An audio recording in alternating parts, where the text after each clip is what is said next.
সাধারণ মানুষকে সামনে রেখে দলটা আমি ঘোষণা করব।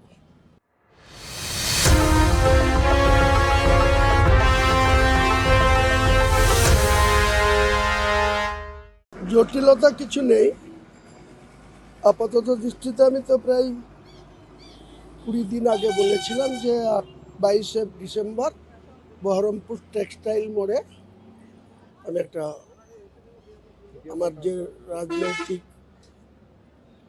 দল খুলছি নতুন করে, সেই দলের সাধারণ মানুষকে সামনে রেখে সাধারণ মানুষকে জমায়েত করে আমি এই সভাটা করব। সাধারণ মানুষকে সামনে রেখে দলটা আমি ঘোষণা করব। এখন জানতে পারা যাচ্ছে, প্রশাসনের আধিকারিকদের সঙ্গে কাল রাত্রে যোগাযোগ করার পর জানা যাচ্ছে যে আমাদের শাসক দলের সাংগঠনিক জেলা সভাপতি কোনো একটা প্রোগ্রাম করার জন্য সেম ডেটে অলরেডি এসপি ও মহকুমা শাসকের কাছ থেকে পারমিশন করে নিয়েছে। তো সেই পারমিশন যদি উনি করে থাকেন, সেটা কি উদ্দেশ্য করেছে আমি এই মুহূর্তে কোনো কথা বলতে চাই না।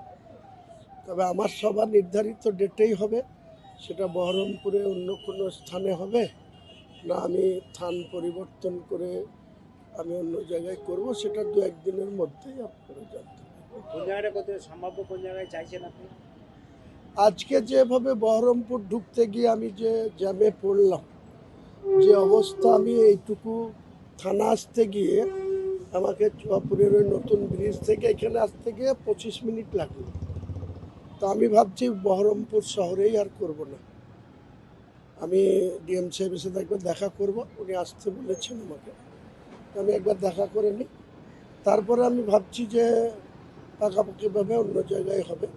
আমি যতক্ষণ পর্যন্ত যে জায়গা তার এনওসি না নেব ততক্ষণ পর্যন্ত আপনাকে ওপেন করছি না, কিন্তু যেখানেই হবে সেটা অনেক বড় জায়গায় হবে এবং বড় ধরনের জমায়েত হবে।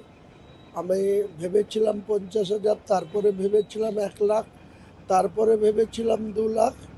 আজকের দিনে যা পরিস্থিতি, যেভাবে গোটা জেলা থেকে জেলার বাইরে থেকে আসবার জন্য আমাকে বারবার বলছে, তাতে আমার মনে হয় যদি 6 ডিসেম্বর প্রশাসনের যে খবর ছিল তার 10 গুণ লোক বেশি হয়েছিল।